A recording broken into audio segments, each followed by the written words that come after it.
Hey everyone, and welcome to episode number 67 of the ToonamiGAF podcast. I'm Greg Zeno. Tonight we have C. Kohler Hello. and Imperial Bishop.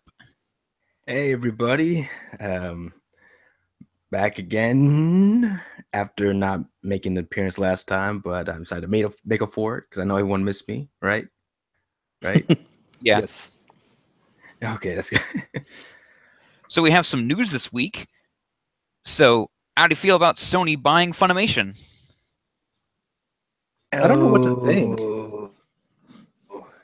Because the response has basically been, "Hey guys, nothing's changed." It could go either way, but I have to remind people this is Sony Pictures Television, not Sony Pictures Entertainment. Yeah. So it's not going to be any Dragon Ball emoji movie. So relax.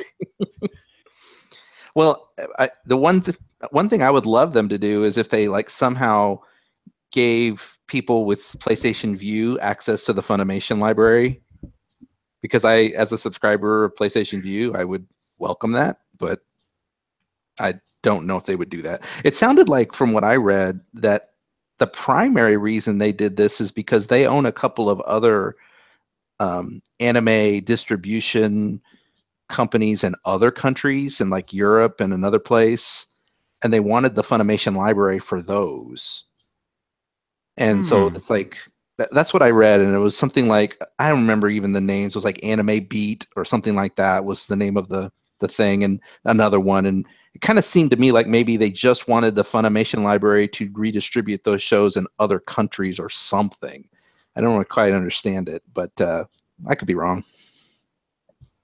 Anime Beat that sounds familiar. That sounds like something I've heard like in the mid 2000s. But I could be. I may have just pulled that out of my rear, though. I actually don't. I just remember it sounding something like that. It might be something else, though. But yeah, that you're right. The statement they put on there was like, this affects nothing. And then, that's always a good thing. You had the voice actors coming out making sarcastic tweets, like Chris Sabat was like, "So Sony announced Sony is coming in. They're recasting everything, and everything's releasing only on VHS." You said that? Yeah. We're going back to the late 90s, everybody. Get ready to buy a single episode of Dragon Ball Z on VHS. It's the episode where they just power up. Tune in next week for the VHS containing the episode where, Goku and Frieza think about what happened in the last episode for the entire episode. I wonder how this, if this at all will affect the whole Crunchyroll Funimation sort of partnership. I don't think so, because right now Funimation has access to almost all of Crunchyroll, so I don't think Sony would want to mess with that, because then they're getting more new shows. Also, do you guys think that Sony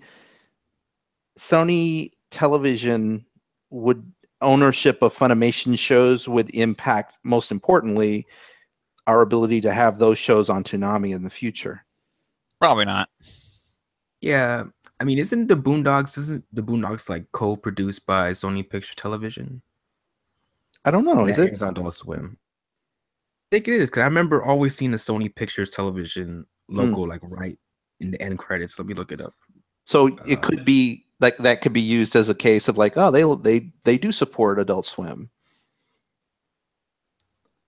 I mean, I think we can only speculate, but at this point it looks like they just wanted to own that stuff, because they own like 95% of the stock, of the shares of it now, and then the president of Crunchyroll owns the rest, apparently. Of Funimation. I'm sorry, Funimation. Yeah. Oh, yep, I was right about the Boondocks. Yeah, the Boondocks is owned by Sony Pictures Television. So yeah. Although it's not, you can't really call that show anime technically, but it's close. Yeah, it's anime inspired, like the Avatar and other stuff. But I don't think it's gonna show acquisitions coming to Toonami. Yeah, this is pretty much just man, those guys are kind of all alone with all that stuff. What if we had that stuff instead? right? And they also kind of like, yeah, this feels like one of those like, at best, you'll be logging into Funimation's website or Funimation's app, and it'll just say Funimation, a Sony television pictures company or something like that, and that's about the limit of it. Yeah. Yeah, I don't see it getting that. I don't see it getting very bad. It's more of a wait and see type of deal. I mean, the worst thing that could happen is maybe prices for Blu-rays and DVDs go up a little bit, but I don't think that's gonna happen. Yeah, people took notice of the fact that Sony Music, I think, owns Aniplex for whatever reason, and they were like, Oh yeah. "Oh my God, our Blu-rays are going to go up to like Aniplex prices." But no. They actually made the point in their statement to say, does this affect Aniplex? And they said no. We have nothing to do with Aniplex. Yeah. Sony is like a many-tailed or a many-headed beast. They all kind of, it's all under one umbrella, but they kind of operate as many different little creatures separate from each other. Yeah, don't ask. It's a long, long, long history. Anyway, want to get to the block? Sure. Yeah. Let's start with Dragon Ball Super. Dragon Ball Super episode 27. The Earth explodes? A decisive Kamehameha. In this episode, the Earth explodes. It really Thanks, did. Toei. They really killed everyone. And I felt nothing. And then Whis is like, "Fuck y'all, this is Dragon Ball." I didn't know what was going to happen. That's the nice thing about Super. I don't know what's going to happen. And so when the Earth blew up, I thought, is this how the next arc starts? That the Earth is gone? And I thought, that's kind of cool. And then we learn about the do-over. Great old Deus Ex Machina. Yeah. Yep. Yeah, this is exactly the same as it was in the movie. It didn't change this part. Gotcha. Yeah, so apparently Whis is his own portable Dragon Ball. He can just apparently periodically go, oh yeah, I can send everybody back in time 4 minutes, and that's it. He's basically, I guess, Tracer from Overwatch, because she can kind of rewind time, but this is Yeah. Yeah, I mean Vegeta, this is Vegeta's time to shine. He was actually beating Frieza. But It's time nope. It's time to shine blue. I see we did their puns. Oh yeah, Vegeta went Super Saiyan Blue and no one cares because the show still.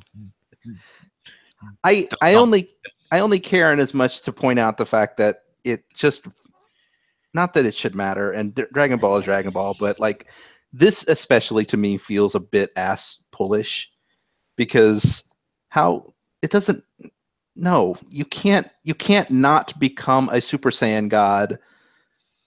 You can't turn blue unless you do what Goku did. Like, what did Vegeta do to earn this power other than just like spar with Goku for a while? I want to be a Super Saiyan. I wanna. And he got it. I mean, it's just like you don't get to be blue just because you want it, you dummy. He's blue, dabba dee bada boo.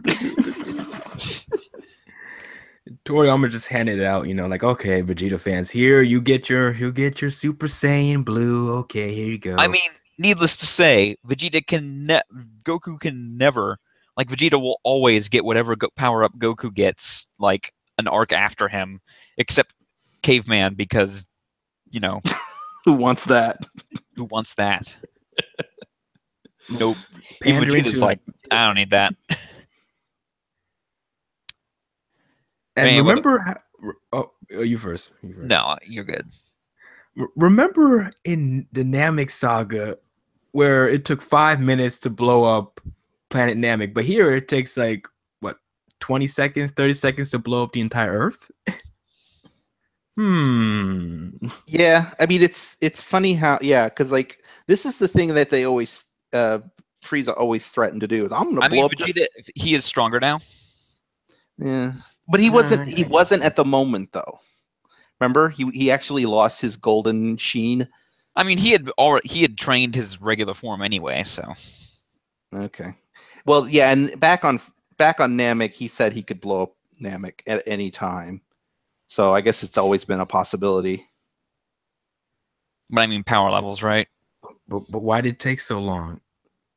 Oh, because of tension. Yeah, that makes sense. Because of pacing. Yeah, because this story was made for a movie. Yeah, the only difference this time is that quickly. you know, they figured, we could drag this out for 5 episodes, but let's wrap it up because we want to get to the next arc. So.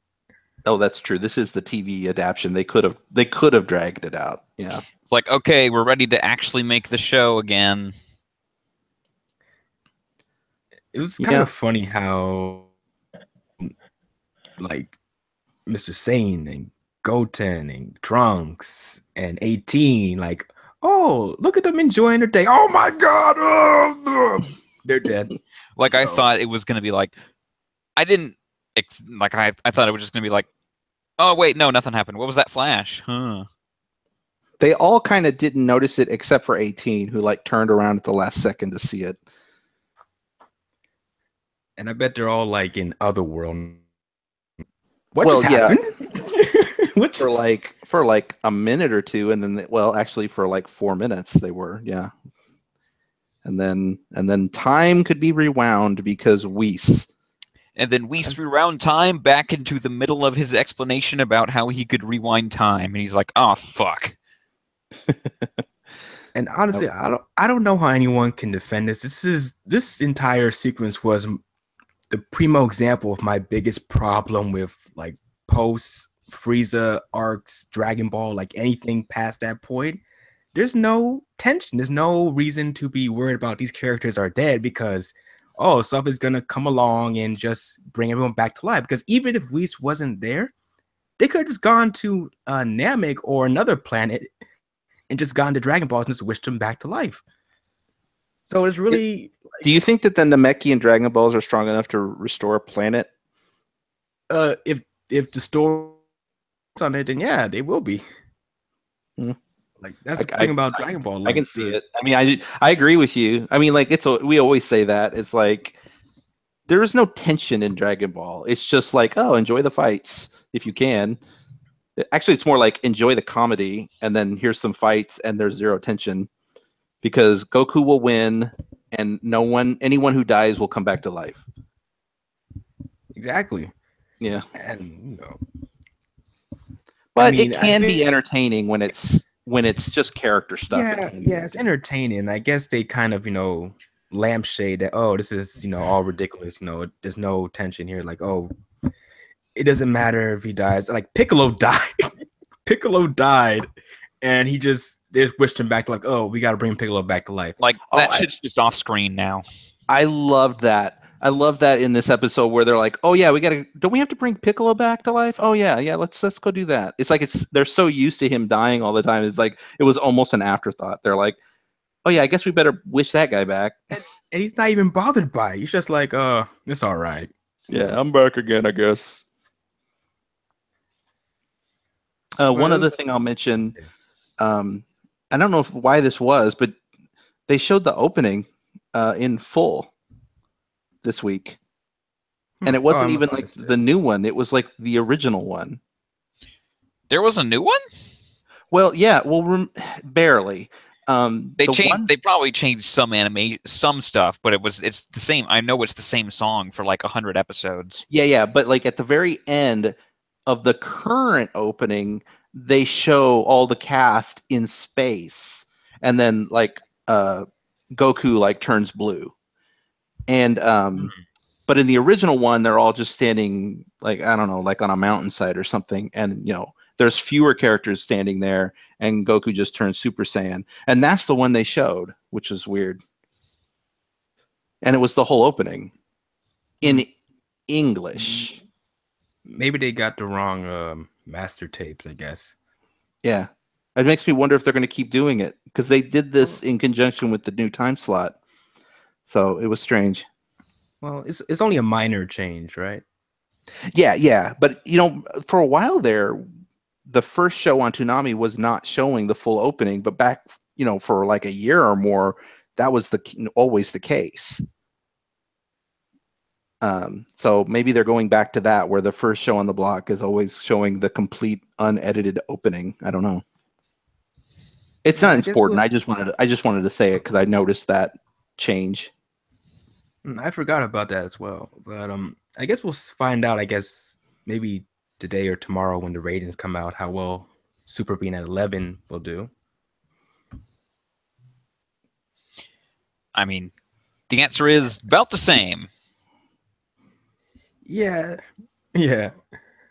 Cross our fingers. Hopefully, please. Can we get 3 shows over 1 million, please? Can we get 1? Yeah, it's been pretty bad these past couple weeks. Anyway, let's talk about Kai. Oh, wait, before we go, we forgot to mention the one thing at the end of Super. Frieza's back in hell again. Oh yeah. Hey everybody, it's what is it? What's that shit? It's the show that once whatever. Fuck it. He's like, welcome home. He's like, no. Did you guys notice that when they truly this is hell? When they panned to hell, they went down. Like it wasn't out in space somewhere. They literally go down to the ocean, and then under the ocean floor of Earth is where they depicted hell was. I mean, that's where hell is. Right. Just and they down. did say in previous episodes that this was Earth hell, as if to suggest that every planet has its own, different hell. It was. I know I don't know why I focus on this all so much because it's so weird to me, but like, it's actually a pretty ambiguous cool about how the afterlife works in DBZ. So any kind of indication. All of it's just hand waved. Toriyama's writing down off the seat of his pants. That's pretty cool. Every planet has its own individual hell. That's actually pretty interesting. They seem to suggest that that's the case, and this further backs that up. Although, again, apparently heaven is also just some planet out in space somewhere, so who knows? I hope it's like Frieza's own personal hell, because I think Goku wouldn't mind being down there. Right. What would Goku's hell be? That he has to farm the rest of his life and he can never fight anyone? He can't. He literally is physically incapable of training. Yeah, that's his hell. And no food too. So, like get images of all of his loved ones are being like burned constantly, and he's like, can't train. This is the worst. Or no, it's Vegeta gets to train in front of him all the time, and then he has to sit and watch it. Well, no, that was no, because then he'd just be in an infinite loop of, man, it's gonna be great when I get to train. Yeah, he's kind of dumb. Like he literally he has to try to train and not be able to do it. Yeah, maybe like Cheech is like a giant version of Cheech, just there, like making sure he does the farming stuff. Like, get to work. Anyway, want to talk about Kai? Sure. Yep. Dragon Ball Z Kai, the final chapter is episode 126. I will deal with the Majin, Vegeta's final Mortal Kombat. Spoilers, jeez. Mortal Kombat. I loved at the beginning versus Gum. I love the beginning of this episode because the narrator says that. He goes, I will deal with this. And it's the narrator saying it. And I'm thinking, oh, that'd be awesome if the narrator stepped in and started fighting. That reminds me of George of the Jungle. Like when the narrator just came down and pulled the bad guy at this guy.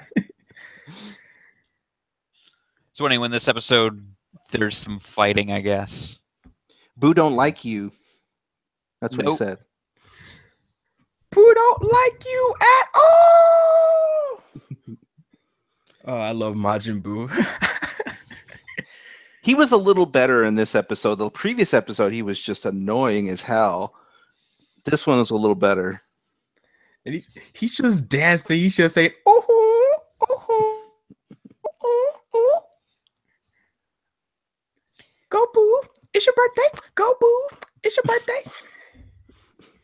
And it appears, fingers crossed, that Supreme Kai is dead. No, No.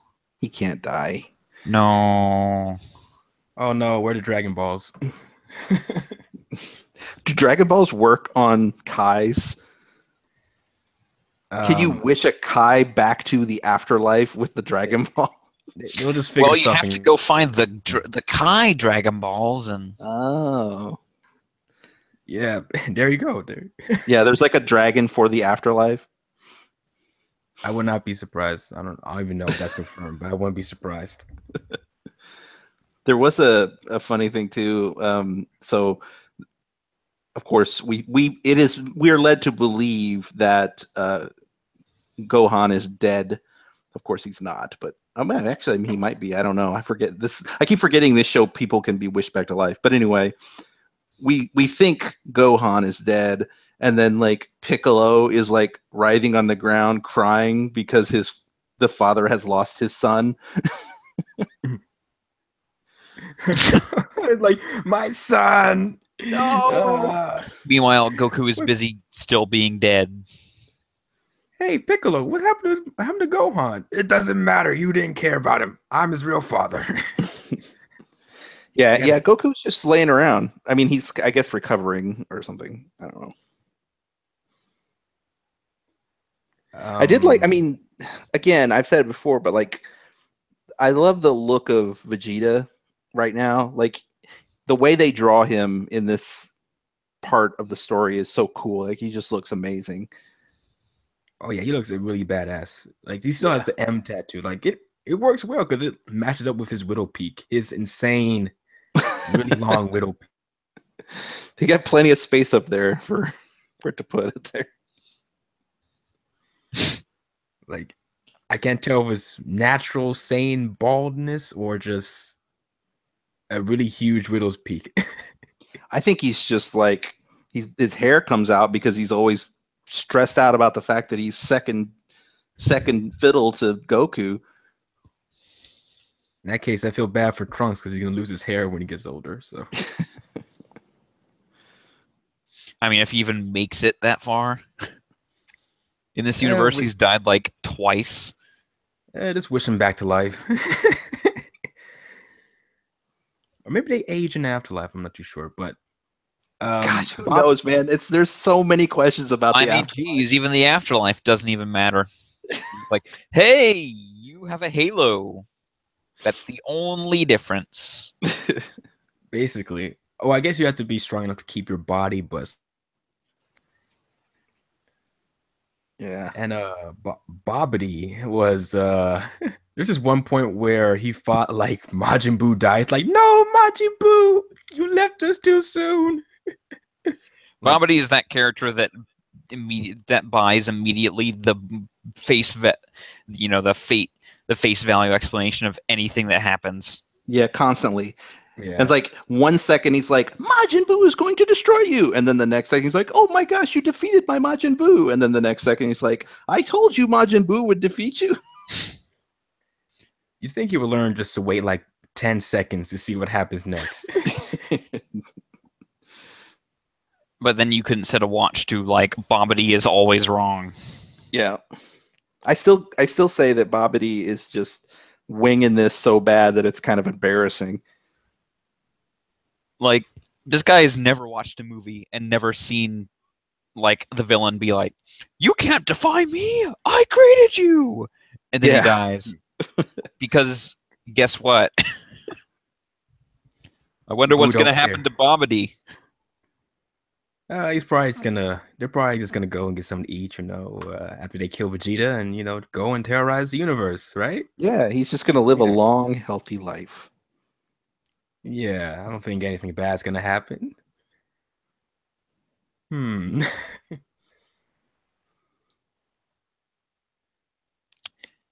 Anyway, that was all in this episode because it's a fighting episode, so And there's a lot of flags, a lot of death flags for someone because very obvious. I wonder who it could be for. I wonder, in an episode entitled Vegeta's Final Mortal Kombat, Toei in an episode animation. entitled I Will Deal with the Majin and Then Die. Yeah, it should have been titled Vegeta will fight Boo and then die at some point. Get ready. It's like they realize, oh, people have already seen this. We don't care about spoilers. Just tell them what happened so they could watch it. Yeah, they care more about like making it easy to catalog the episodes than they do like keeping any kind of suspense.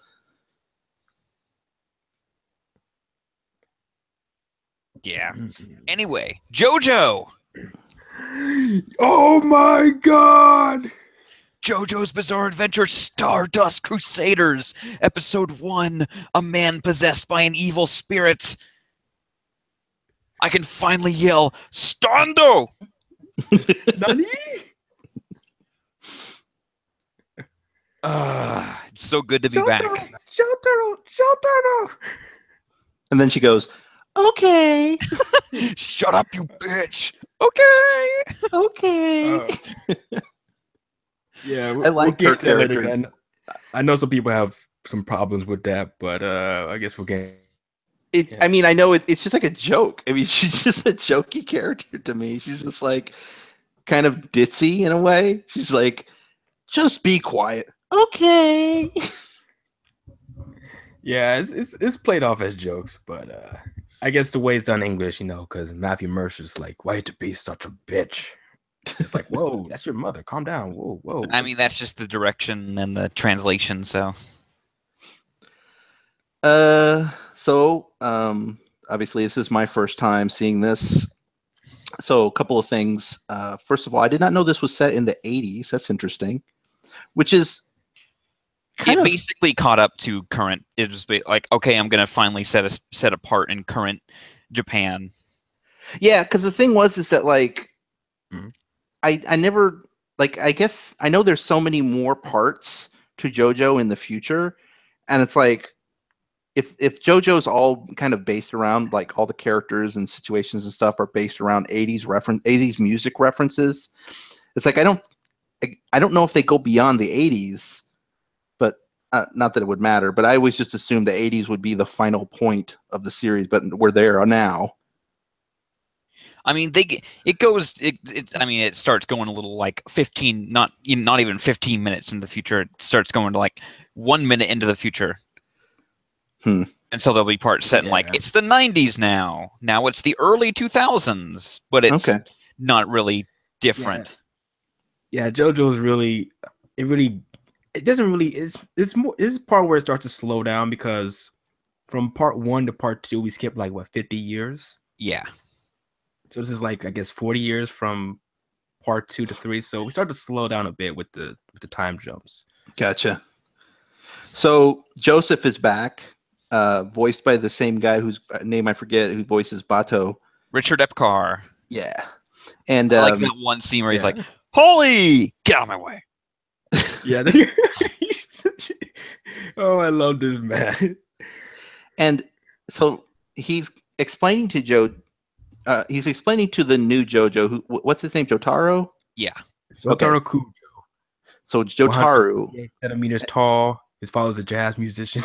Yeah, they like make a real point to point that out. They combined the Joe from Jotaro and the Joe from Kujo. That's so dumb. So Joseph, his grandfather, is explaining to Jotaro about stands and all this other stuff. And then he goes, "I too have a stand." But then he just like chops a camera. So what's that about? Like, so yeah, but you didn't. Did we see the thorn? The thorns? Yes, he had thorns wrapped around his hand when he did it. That's basically it. Like he doesn't actually have a punch, like a straight up punch ghost. He just has those thorns. Huh. It can do a little bit more than that, not too much, but the main gist of the ability is that it can allow him to like view people or places via a camera. It's basically the ability they gave him so that nobody's asking why doesn't he fight more. Okay. Because he's an old man. He won't. They had to nerf him too because he would have outshone Jotaro. Not that it stopped the fanboys, but But yeah, I like the whole bit about like I can do this power, but it costs me 30,000 yen every time I do it. there's also Abdul. Oh yeah, Yep. Muhammad Abdul. Who has what's his name? What's his stand ability name? Magician's Red. It controls fire. So at this point, some of these stands are just like, oh, that's pretty simple. Is Magician's Red a reference? Because I don't recognize No, it. so kind of in part 3, it's like color plus major arcana card. Yeah, this is before it's not really a spoiler, but it's before Rocky starts, naming stands after music bands and albums and Yeah, pop stars and stuff. So in like part 3, it's the actual characters who are named directly after music, but in part 4, it's like, oh, I should just do that for the stands.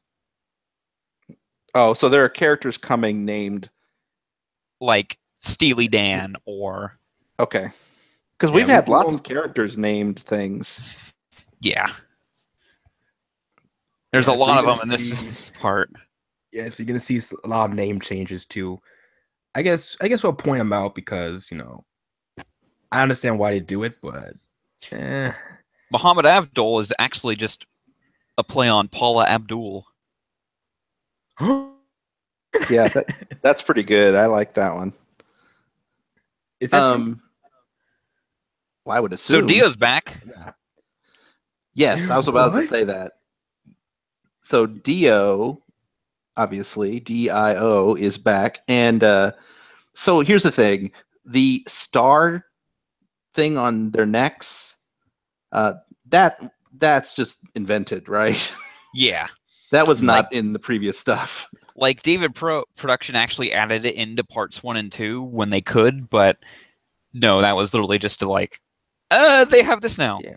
Okay. Yeah, if you look back at certain points in part 2, you see Joseph has the star birthmark on his neck, but only in the anime. Because Rocky discovered, what, I should put this star birthmark here. But well, what was cool about that to me was, I was like, so they're like, look, he has it too, and I'm thinking, well, wait a minute. Now we know that Dio is not related to the Joestars, and then I remembered, oh, that's right, he was just a head at the end of the part 1. He was just literally just a head, and so he grafted his head onto what's his face's body.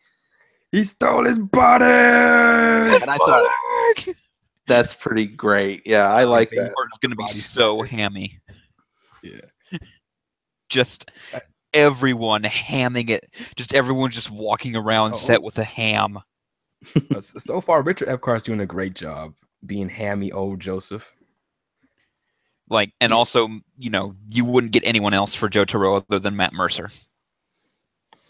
Yeah, I think he sounds good. I mean, I don't know. I think I heard or read somebody in the thread was like, I don't know about this voice for JoJo, and I'm like, yeah, it sounds fine to me. I guess it's gonna take some getting used to because this is our first time hearing it dubbed. I don't think.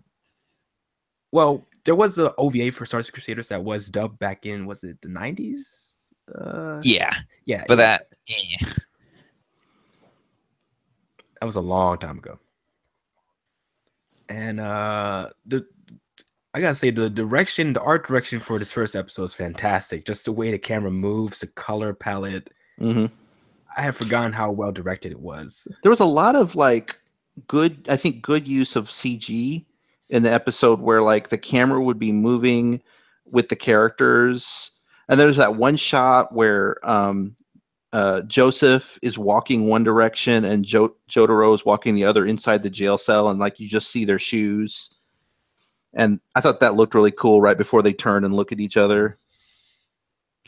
It's also funny how both all the Joestar men are 8 foot tall demigods. And Joseph just threw those police officers across the entire hall. Get out the way. Fuck you, I'm Joseph Joestar. I launched God out of a volcano into the sun. Oh, I Like love that. just whenever Joseph's doing anything, always keep in mind that he was that all that stuff in part 2 happened Yeah. in the same universe. He's like, grandson, did I ever tell you about this time that I killed this dude?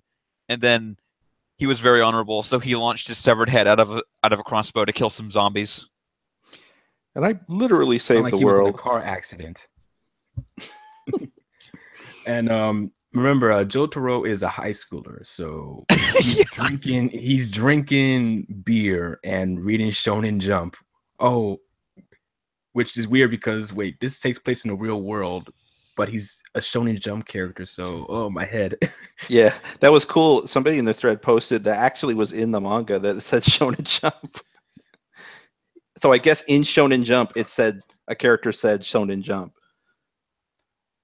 It's like Gintama does that sometimes, but that's a comedy manga. And I consider JoJo kind of a comedy manga personally. it is. It strafes the line between comedy and seriousness a lot. Yeah, it's over the top. It's so over the top. It makes you laugh. That one waiter after Joseph smashed the camera is like, "Sir, is there a problem?" Okay. No, go over there. So stands. What Color? What do you think about stands so far? Well, I mean, I kind of knew they were coming. So, I mean, I never knew what they did explain what stand means. I think it literally is like it will always stand by your side. So that's why they call them stands. Well, it's also a reference to the song "Stand by Me" too. So, Really? Oh, of course, it's music yeah, reference. it's confirmed. Okay, I didn't put that together. But I don't know. I mean, cool. Why not? Yeah, Persona, whatever. I'm for it. Triggered. Man, look at all these personas. Must not be that guy.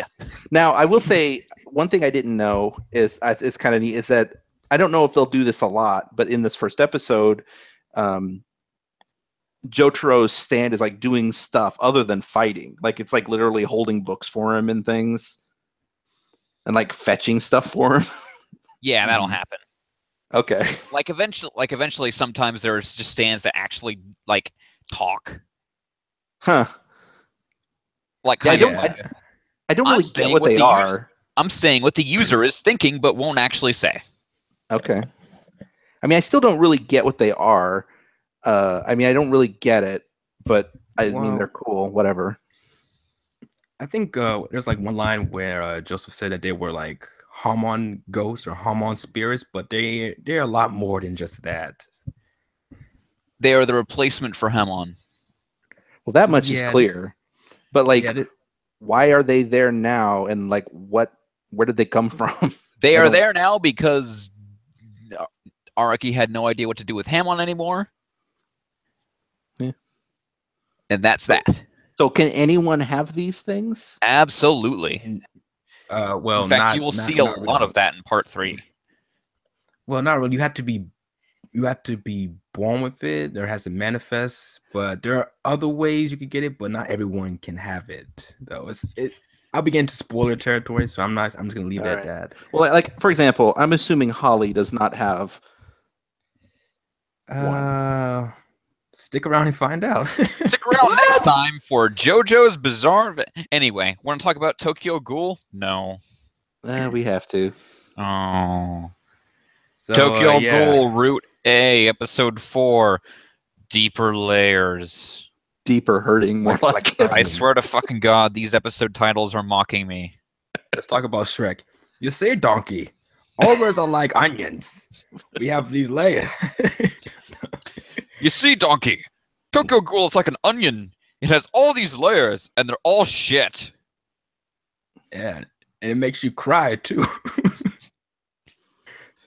So And it this smells episode bad after you leave, and the smell lingers. yeah.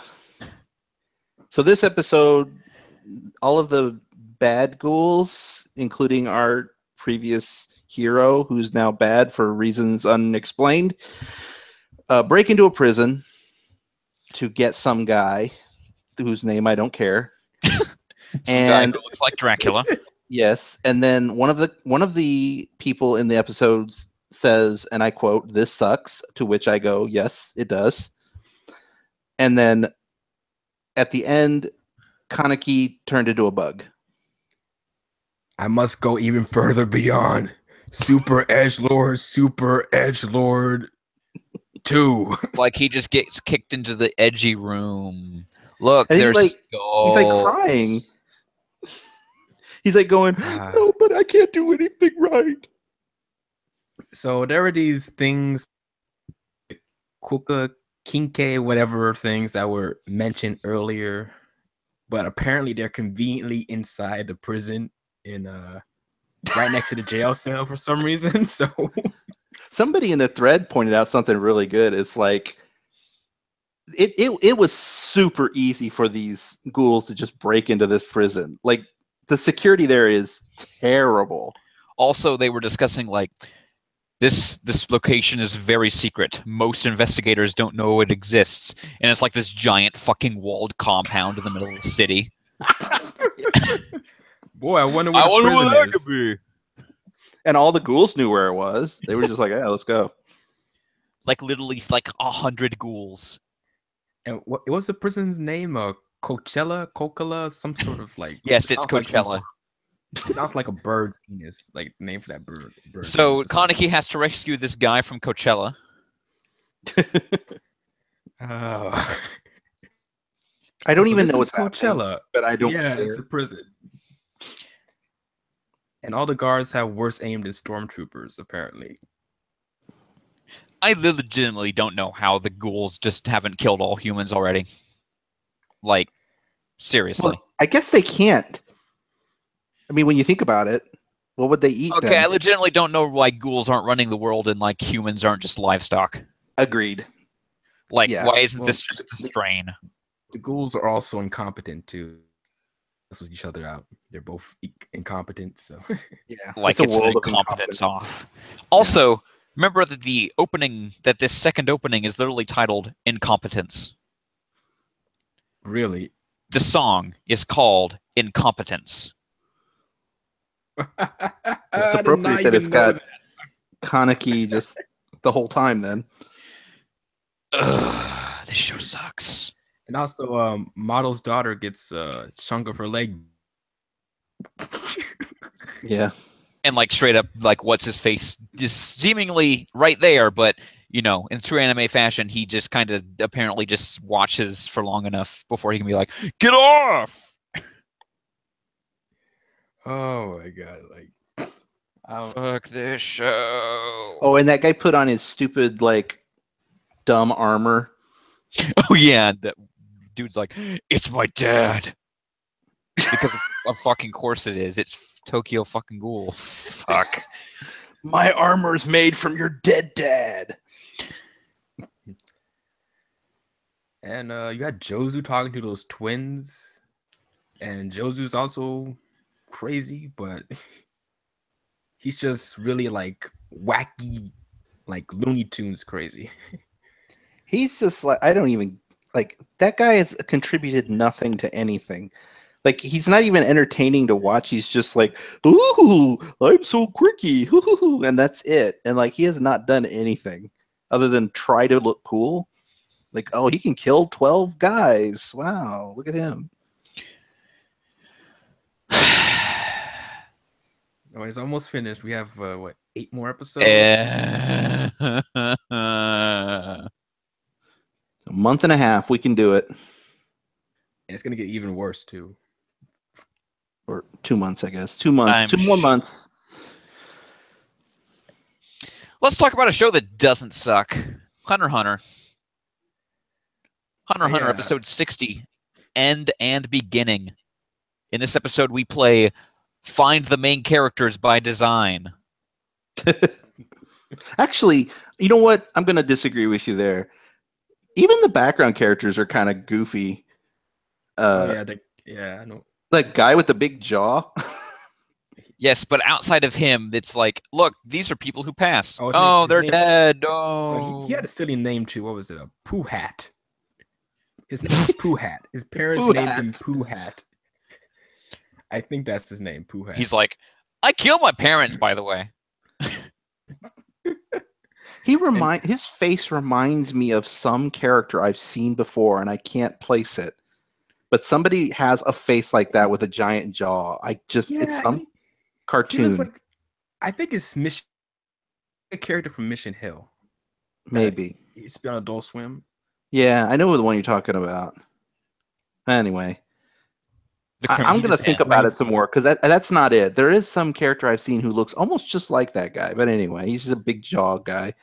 And he just explains everything for everyone there. Like, oh man, these guys over here, they're just gonna wait in line here. You know, well, anyone should just sit down. You know.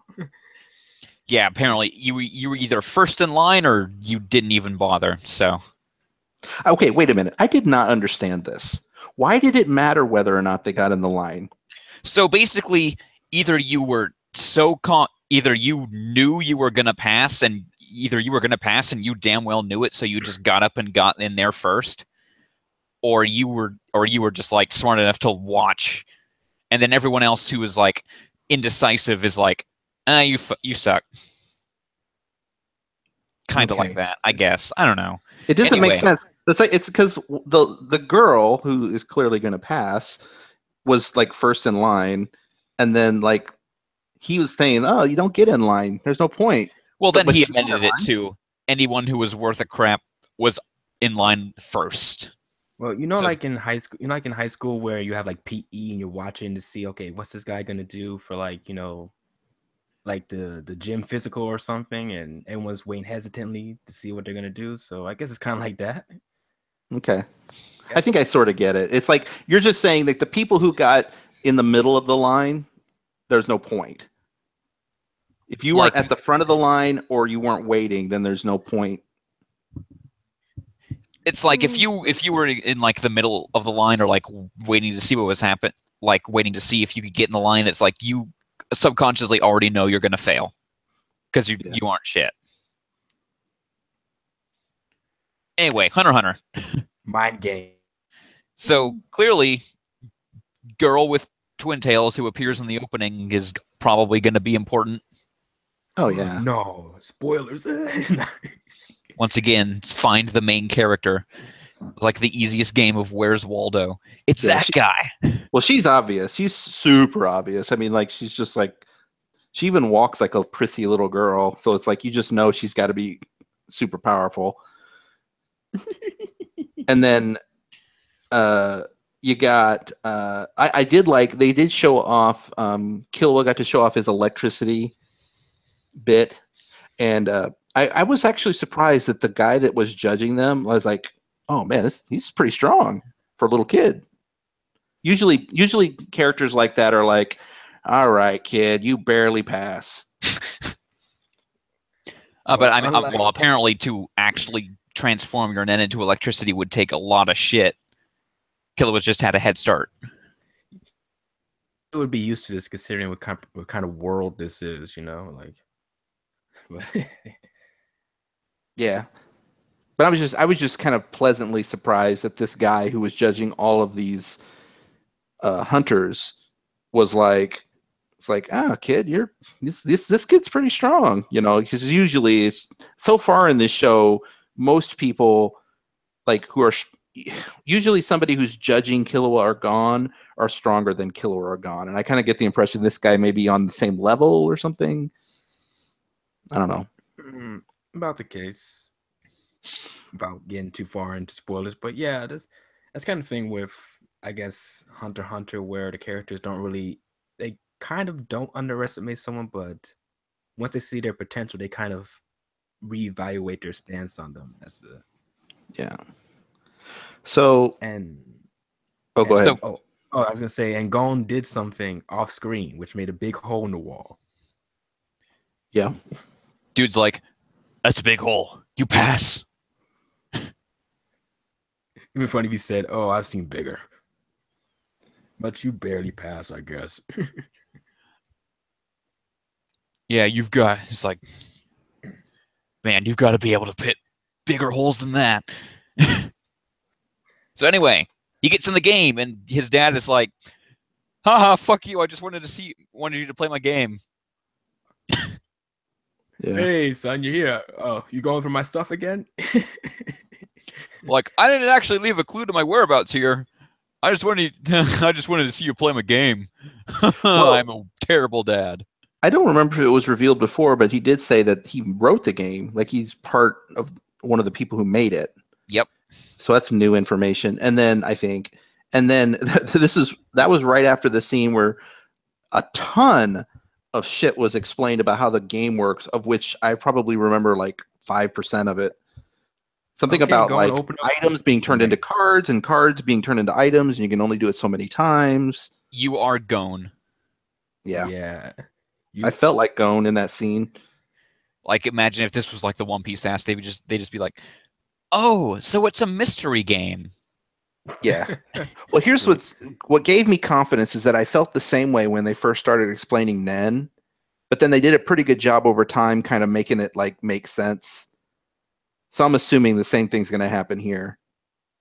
It's also worth noting that both Leorio and Kurapika basically got on the SS "Get the fuck out of this show." Yeah. In Kurapika's case, literally, basically, he's not coming back. Bye. Yeah, he's like, okay, guys, you guys go play your stupid games while I'm gonna be out here going after these spiders. Go to your LAN party. I'm out of here. And Laura's like, okay, I'm just going to be a doctor now, so I got to go to college. Melody's like, "You should be a doctor," and he's like, yeah." Yeah, so we won't see him for a while, and this is basically, I swear, one of the consoles looked like a Super NES. Like, did anyone see one of the console like a Super NES? I don't know, it's just me, but I mean, this entire arc is literally everyone try to get your pre-order for the mini SNES. Yeah, it has the name of a PlayStation because they call it the Joy Station, but that multi-tap is straight up a Super Nintendo multi-tap. it is. But the memory cards look like PlayStation memory cards, so it's kind of like a weird mix.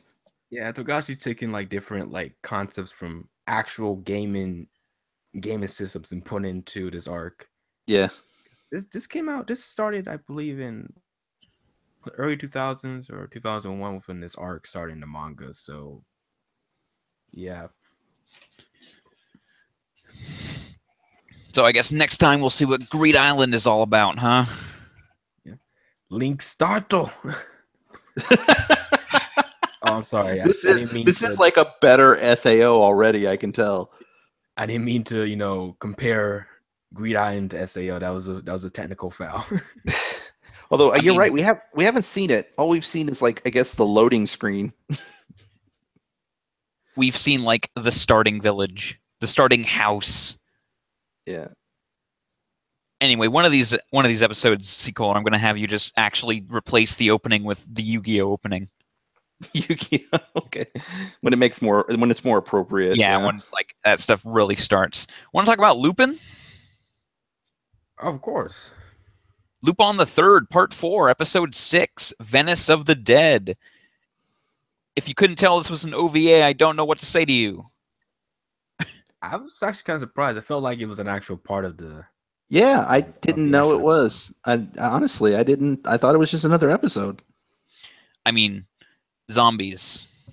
And it couldn't have come at a more, I guess, I don't know if I want to say appropriate time, considering that George Romero passed a few weeks ago. So, well, it kind of felt a little less zombie-ish at the beginning and more like a Scooby-Doo episode. But yeah, it was more Scooby-Doo-ish because Lupin was like, what is this? The Walking Dead? I'm like, wait, did they have that show in Italy? Nope. As it turns out, there aren't any zombies. It's Rebecca. She's trolling Lupin. And not just once, but 3 times, twice. Well, the third time he caught on to it. So yeah. Yeah, I love Rebecca. She's so great. And by the way, I like Lupin, but the guy's a freaking idiot for passing on her. He's like, I'm I'm a womanizer. You know, I can't be tied on just to one woman. I'm like, you idiot. Yeah. It's like, dude, you don't even know. Wake up.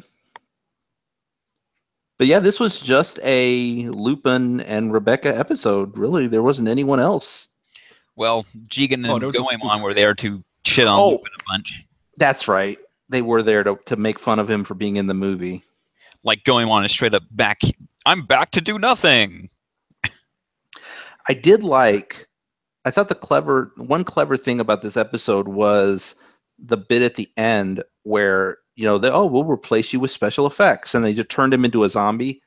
But what was cool is that all the dialogue that she was saying to him worked as if he was a zombie. She was like, I'm going to save you from this. And it's like, that would work if she was trying to save him as a zombie. And I thought, that's kind of clever.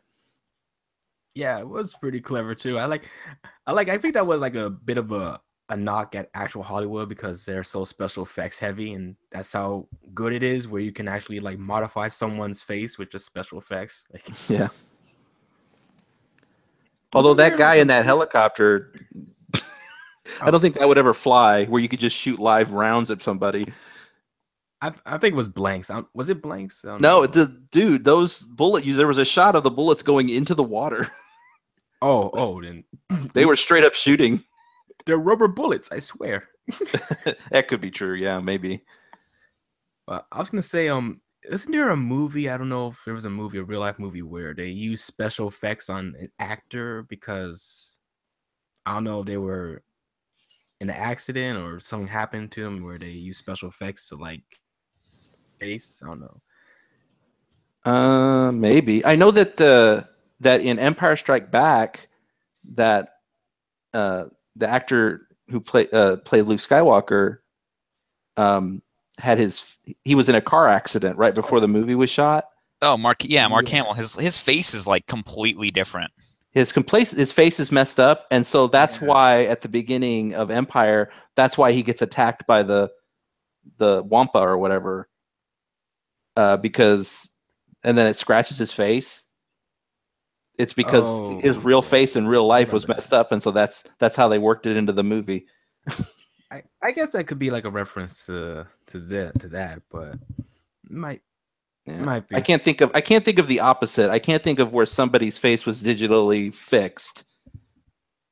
Well, not fixed, but like I guess altered in a way, you know. Yeah. Johnny Depp jumping over a counter in Public Enemy had to be CGI'd. Well, there's also in that third X-Men movie where they like made young versions of Professor X and Magneto.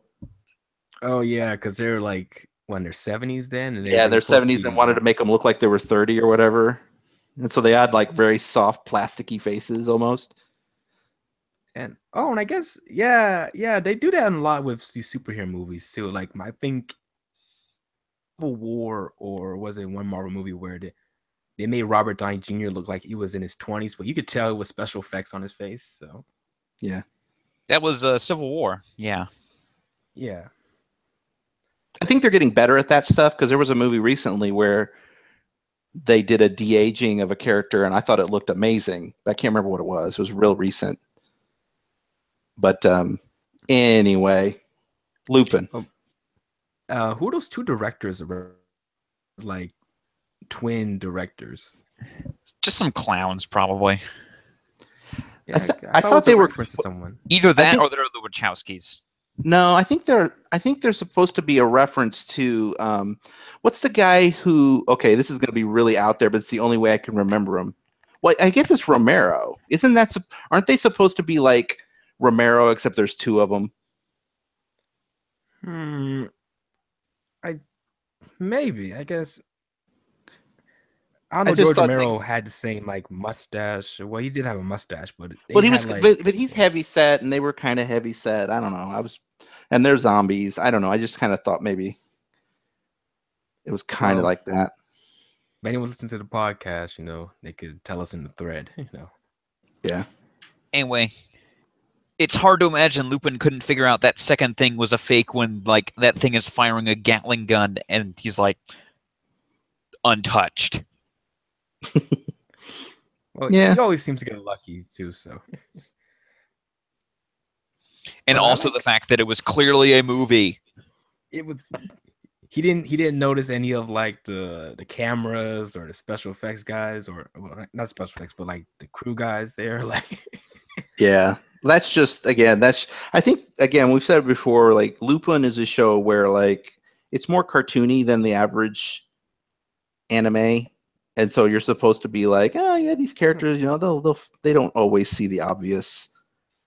yeah, I think I remember the original Lupin series being kind of cartoony as well, being a little bit Yeah. more zany and wacky. Like whenever Lupin would always jump into between a woman's legs, there would be that giant boxing glove popping out. You guys remember Yeah. from the yeah. Yeah, Fujiko's boxing glove. Then I can't remember at the end of the episode. Did she ever sign the divorce papers? Nope. Cool. Yeah, she said to wait a little bit longer. Hopefully by then, someone will knock some sense into Lupin. But I like Rebecca. I like how she's just in it for the thrill of like she's a risk taker. I like that about her. Yeah, I mean, even though I'm not super familiar with Fujiko Mine, I still think I like Rebecca more already, just because she's more lighthearted, where Fujiko is more like, I don't know how to explain it, but like she seems to be more devious and kind of like manipulative, and Rebecca seems just to be more like she's has fun with it, and she wants you to have fun with it. Yeah, there hasn't really been an episode, I guess, so far that's really focused much on Fujiko. Well, there was the last one where it was like her and that she was like tricking that artist, or I'm sorry, that magician kid. Oh, I think I missed that one because I went to sleep early. But yeah, I guess that was one. Yeah. Well, yeah, it was a fun episode. I like to see Venice of the Dead if it was a real movie. It's a good. Nobody would see that movie. It reminds me of what's that movie with the zombie? Warm Bodies. It's like that movie it's like that indie horror movie where the monster is just a tire. Rubber. It's just a tire that rolls around and makes people's heads explode. Yeah, that's Venice of the Dead. No, I think Imperial's right. There's a movie where like a girl dates a zombie. Yeah. Warm Bodies. That's the one. Yeah, but a tire. What's it called? Rubber? Is it called Rubber? Rubber's the one he's thinking of. Yeah. Yeah. There's also iZombie. Zombies, in a post-Twilight world, zombies have also gotten the treatment of just humans, but also zombies. Anyway, well, before we go, I do want to say I am glad that it ultimately turned out to be a trick, and it was a movie, because I think it would have soured me on Lupin if zombies could be real. Like, yeah, Lupin's always been grounded. It's more of a grounded series. Yeah. Grounded-ish. Yeah, ish, I guess. I mean, cartoon physics aside, I'm assuming there typically isn't supernatural stuff. I mean, I have seen exactly as much Lupin as has shown on this block. Me too. So I feel like if there is supernatural stuff, it's more like implied, I guess. But maybe in a movie they go there. I don't know. Yeah. Anyway, Naruto Shippuden, episode 167, Planetary Devastation, complete with full opening. Yeah, that was weird. Guzino, you forgot something. What? My pain is far greater than yours! Anyway, so this episode is somewhat infamous for having controversial, bad animation. Okay, I'm going to state. The animation is amazing in this episode. I'm going to state my feelings on this right now. It is that I have a hard time believing people are complaining about the animation in this episode when 95% of the time Shippuden looks like garbage. but it looks like on model garbage. No, it doesn't. No. Anyway, so I think the problem with this episode is that the tone of the animation. So we've got this is like, oh man, he just stabbed his girl. He just stabbed Hinata, and now he's like a rage monster. Now here he is, literally doing like Looney Tunes running on the water. I mean, Yeah. Like And the sound across effect. the head, like, add in the sound effect. and getting hit across the head like Wile E. Coyote with the big chunk of like rock, like bonk, bonk. There were definitely things that felt a little odd like that. Like, why would you show the running animation like that? Why would you bang him on the head like you're Wile E. Coyote? But There's the scene where he flies off in the distance, and then he's just laying like And- flat on a rock, like I'm an airplane. And those are questionable. I agree, but that's question. It's a problem of tone, not of quality. yeah, the animation, and I do agree that the characters in this episode definitely look off model. Like, when you look at the faces, they're like, yeah, that doesn't really look like what I like. Those aren't the faces that appear in the opening of the show, for example. But I think I don't mind it if it looks like they're putting actual fucking effort into the look of the show. You know what I mean? Like making it look good, versus most of the time when like they just look like bad drawings. Well, I'll say something. I'll say something here. I agree with both what you guys are saying. If most of Shippuden was animated like this, there really wouldn't be a problem. But the fact that this is where there's like a noticeable difference in the art style and the design, the animation is phenomenal. Don't get me wrong, but it does kind of take you aback because you come from last episode where it's mostly on models, like it was like a different type of style. Then you come to this one where everyone's face is made out of jello and they have Sonic the Hedgehog legs. So yeah, I mean, I can't deny that it doesn't fit the rest of the show. Yeah, it's not bad. It's not. I can understand how it got so infamous. I guess what I'm thinking is that when I see this, I go, oh yeah, this is different, but it's better. Yeah, And I'm like why, just keep doing this from now on. I feel like they gave the animation director a lot of free reign, which is good. Yeah. I feel like they should give him a lot more free reign, but you're gonna get some pushback from people who think, oh, it should look like this, but this is great. This looks, yeah, there's parts where it looks weird, but honestly, I would rather see this to just see that whole Mike Guy versus his double back and forth on the cliff. Every time I see that GIF, it's like there's levels to how awful this is. And remember that was around the same time too, where for like 7 episodes in a row, they were just running through trees. It was just hopping through trees constantly. That was our animation. It wasn't even animated. It was like you took a still image of one of the characters jumping and you were just sliding it across the screen. That was the level of animation that was normal for Shippuden. It made effing what's that Trigger show with the cop? Inferno Cop. Yeah, it made Inferno Cop look like amazing animation sometimes. It's like Inferno Cop, but not ironic. Yeah. And just to say something here, like there's a misconception that there was a bigger budget for this episode. Not necessarily. There was just a really talented group of animators that thought, hey, let's go crazy with this episode. And I guess they, had a lot of free reign with it. But it wasn't like a budget increase. It was just a lot of I thought someone's posted that this was like one of the most expensive TV anime episodes.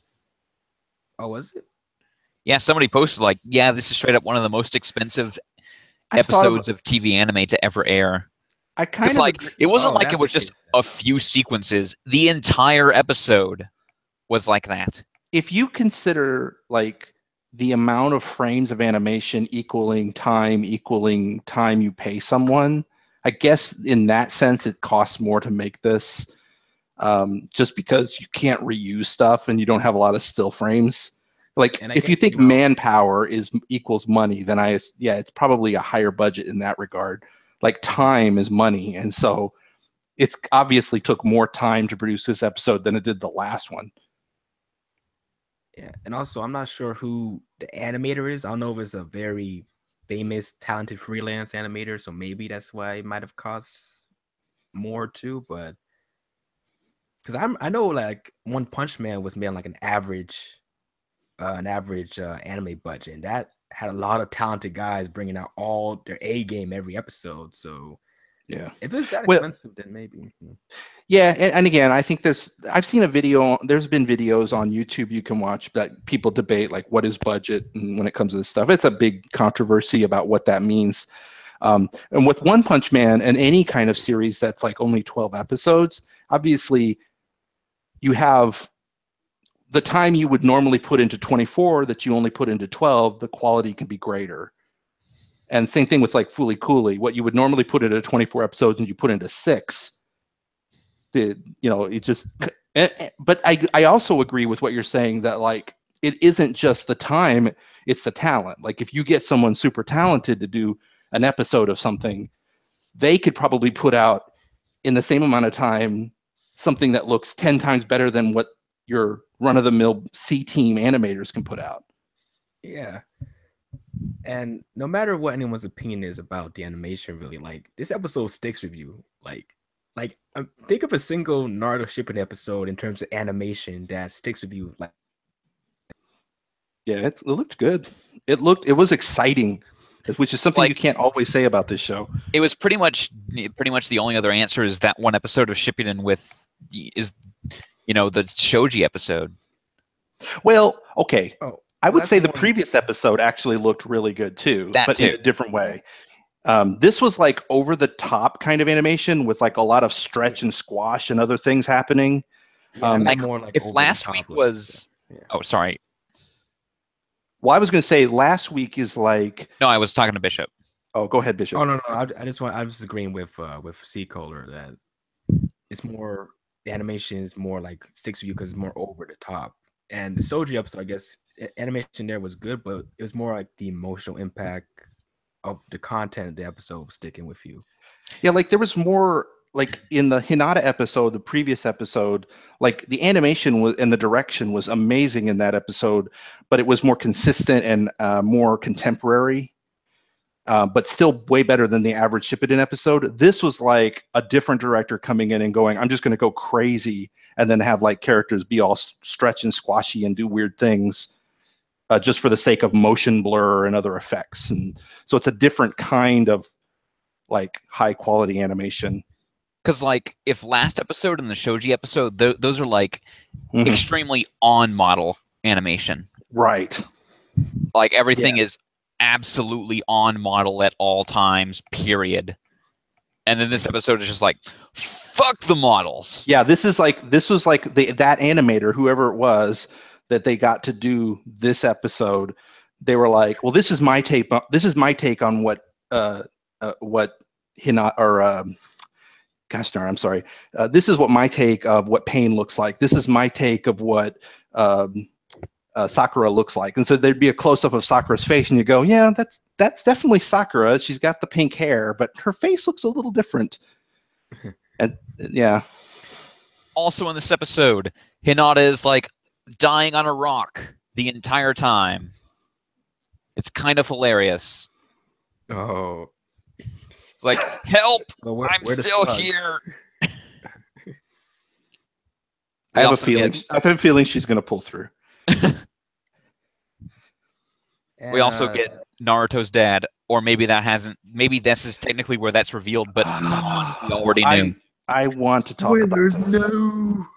So Naruto is in his little dream dimension, and up comes walking his dad, to which Naruto responds, "It's the fourth Hokage."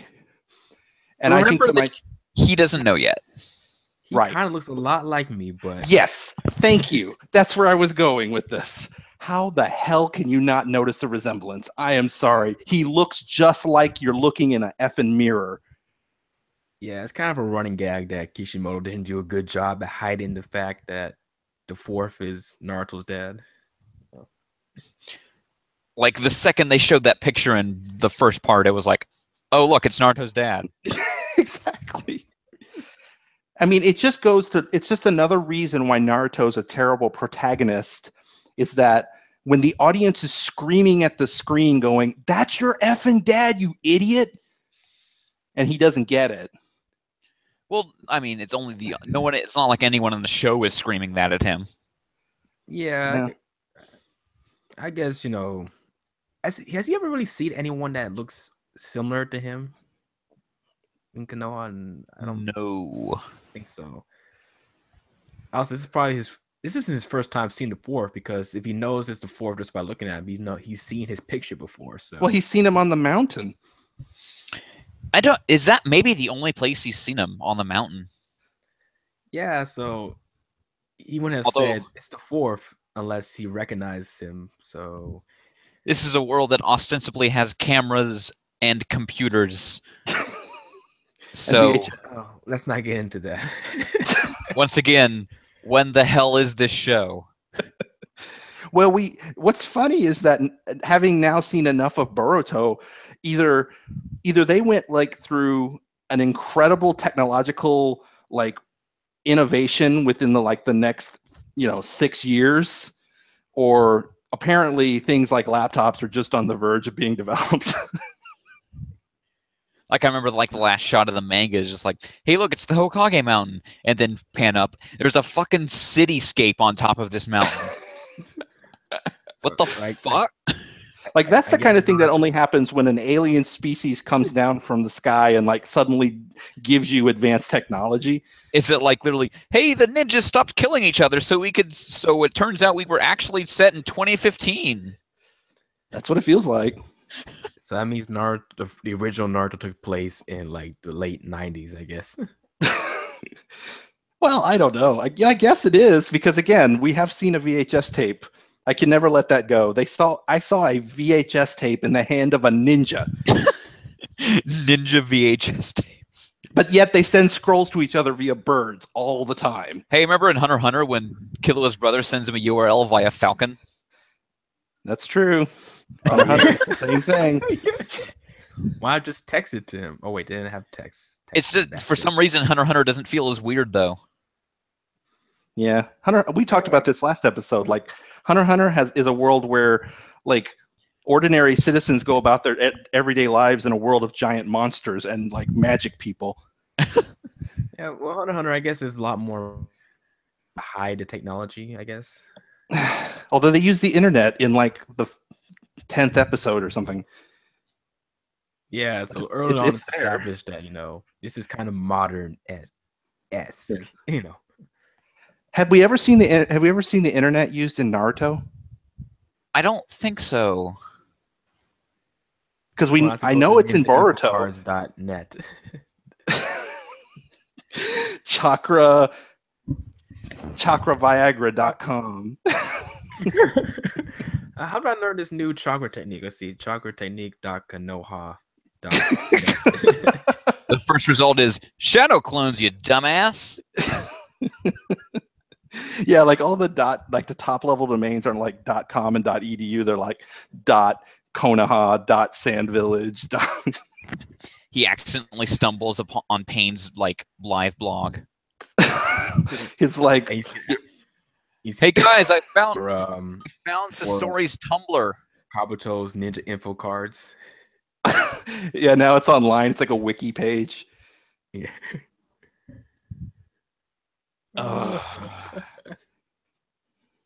Anyway, so that's our show. Yeah, well, we didn't mention Ghost in the Shell and Attack on Titan season 2. Those are we're done with Attack on Titan, good as it is, and then Ghost in the Shell, fuck politics, etc. More Bato. Bato's just like, "I'm gonna shoot people." Yeah, Bato mad. I like it. Hey, that's Scarlett Johansson. Was anyone else seeing the Ghost in the Shell ads during the commercial break? Yes. The DVD's coming out, or the Blu-ray. Of course, they're going to advertise this close to the Ghost in the Shell on the block. I bet that once I bet that once. Well, shoot. I don't know. I don't want to bet on this yet, but either they're going to get to the end of this first season and then they're going to stop airing it, or they'll get to the end of the second season and they'll definitely stop airing it. But my point is that the window for advertising the movie Blu-ray release will have expired. And so there won't be a point for them to keep running the show on the blog. I do wonder if it's like, okay, so we got to the point where we can advertise the DVDs. Fuck it. Just drop it. Yeah, I think that's what's going to happen. See, Attack on Titan Season 2 is the rerun now. If they're going to drop it, bring in Space Dandy Season 2. Please. That's the dream. No, it'll be like, okay, Attack on Titan Season 2's over. Perfect time to rerun HD Cowboy Bebop, which is also fine because they never got to show that. But yeah, no, like, what is the worst thing they could rerun? GXP, Dead Man Wonderland. GXP. Like, what is the worst thing they would legit actually rerun? And it's pretty much Dead Man. Yeah. Like, we could get there as like, man, they're finally gonna do Space Dandy, and they're like, Dead Man, huh? How about Dead Man? I think that have the rights to. I don't. A Dead Man would be pretty bad, if only because they've done that already. They've rerun it already. I was going to say a Kame ga Kill, but they don't have the rights to that anymore. Right. Big O Season 2. Big O Season 2 again. Oh. Literally anything except Space Dandy.